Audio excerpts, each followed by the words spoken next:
Hello everyone, my name is Luis Cabrera and I am a Principal Program Manager here at Microsoft. Today we'll be talking about understanding human language with Microsoft Cognitive Services. For a very long time, in order to use technology, we have had to learn the language of the machine.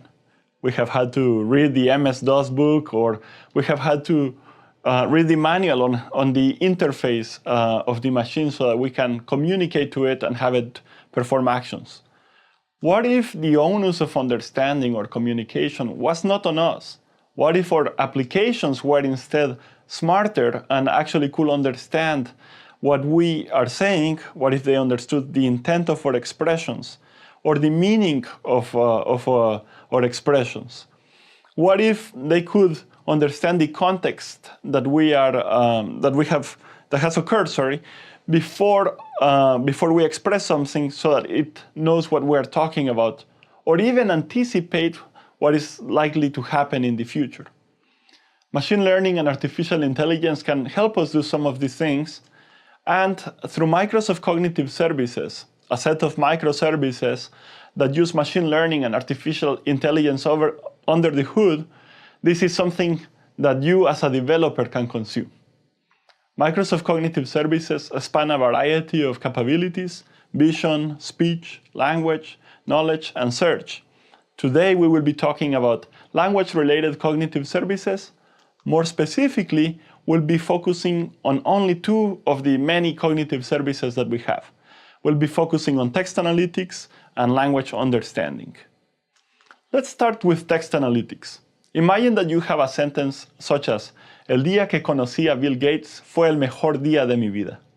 And while I don't expect you to understand Spanish, let's say that this is a sentence that you want to understand further.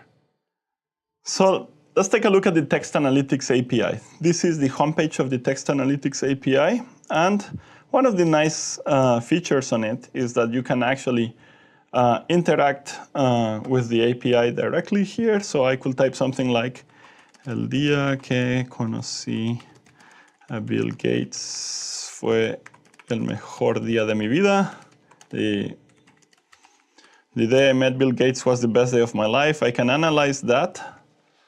And then the system, or rather the Text Analytics API, tells me that it identified that this is a Spanish sentence with a confidence of 100%.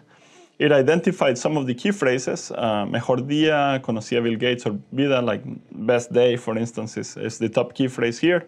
And the sentiment is 86%. That means that in a scale from 0 to 100, this is a very, very positive thing. It returns it as JSON, and I actually can see the format of the JSON. We'll look at that in a little bit more detail in a second. The way that you sign up for the API is you go to the Azure portal, you create a new resource, and I can type Text Analytics just to do this more quickly. Create. And then you can select the name of the subscription, My Text Analytics. I can select the location. I am happy to announce that we are supporting now 13 different regions. We added 6 regions just for Ignite. So I'm gonna pick, I don't know, North Europe or something like that. And then I can select a pricing tier. I should point out that we have support for a free tier, that's F0. So that will give me 5,000 transactions for the next 30 days. And I could just create a new resource. And I'm not gonna create it right now because of time. I had already done that before. And you can see that I had here a subscription already. The important part of the subscription is that you need, that will generate a key for you that you will need in order to consume the API. So I'm just gonna copy that key right now. And if we go back to our homepage here, I can actually click on API, and that will show us this very nice portal that identifies the different capabilities of the API. And this is the same pattern for all cognitive services. And so let's say that we want to continue with sentiment analysis. The API that I had created earlier was on the West US2 region. I can provide my API key here. And then I can provide each of the documents that I want to analyze. Let's say I want to analyze now something in English. I'll give it ID 1. One of the nice things about the API is that you can pass several documents in a single request, and that is the reason you need to provide an an ID. Now I'll provide some other text like my cat died yesterday. Yesterday, I am crying myself to sleep. Okay, so that's not very positive. That, in contrast with the other one, is kind of sad. And now I can see the actual HTTP request that is being sent to the system, and I can send that. And then I can see the response. And in this case, the score is 1.14 times 10 to the minus 5, so practically 0% happiness because of the dead cat, of course. So you can see how you can consume the API in a RESTful interface. So you have seen how we can do this with RESTful APIs. Now, I want to also let you know that you can use the Text Analytics SDK, which is a typed SDK, to actually use the Text Analytics API as well. And the demo, or rather the slide here, shows you how easy it is to do that.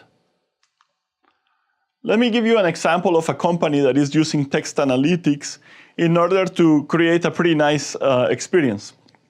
Brainshark is a company that trains potential salespeople to be better salesmen and saleswomen.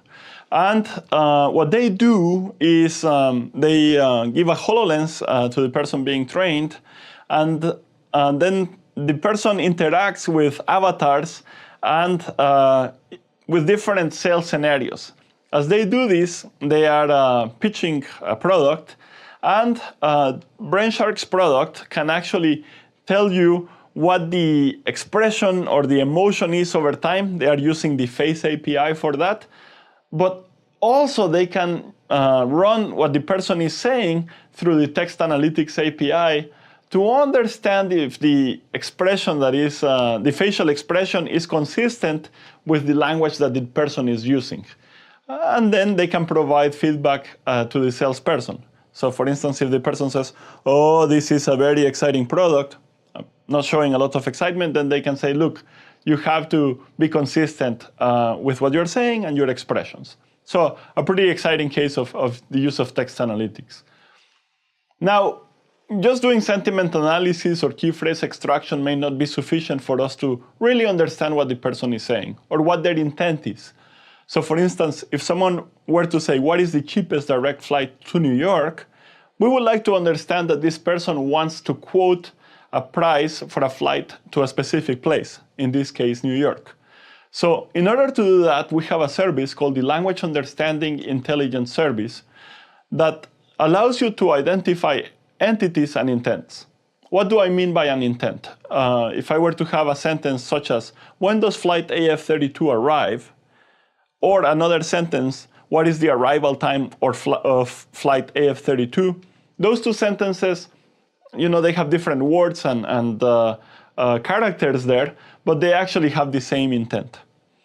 Another sentence such as, please book a flight to Orlando, will have a different intent from these first two sentences. In both cases, however, they do have entities that we may want to extract, such as the flight number or the destination of the flight that a person may want to book. So in order to use the Language Understanding Intelligence Service, what you do is you first define the concepts, both the entities and intents.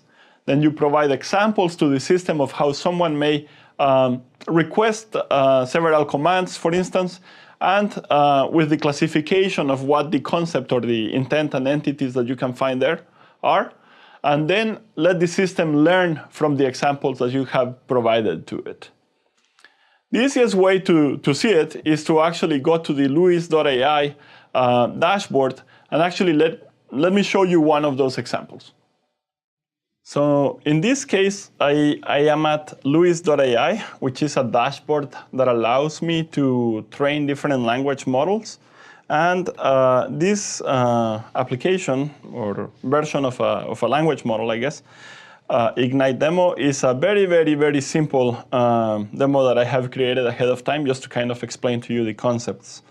So I added just two intents, arrival information, when does flight AF32 arrive, and location query, so like where is the restroom at the airport, and provided a few examples, in this case 8 examples or 9 examples of how someone may utter one of these intents. I have also provided a set of entities, such as this is a flight number, or this is an action, or this is a place. So someone can say, where can I go eat, for instance, that will be an action. And then once I define those, then I provided the examples. Let's go into arrival information, for example, where you can see the examples that I passed in the past, such as when does AF32 come to town, or when is flight AF32 landing. In those two cases, these two sentences have the same intent, which is I want to know the arrival information. So by providing these examples and examples for each of the different categories, I can then train a model that will allow me to classify what each of these expressions mean. Today we have learned how to use a few of the language-related cognitive services. We talked about text analytics and the language understanding intelligence service. Now there are a lot more language-related cognitive services, and you also may want to check the capabilities of the speech cognitive services. I recommend you take a look at our breakout sessions, where you will learn about them in a little bit more detail. You may also want to check out our Microsoft Virtual Academy, where we have several training sessions on these topics. It was a pleasure talking to you today.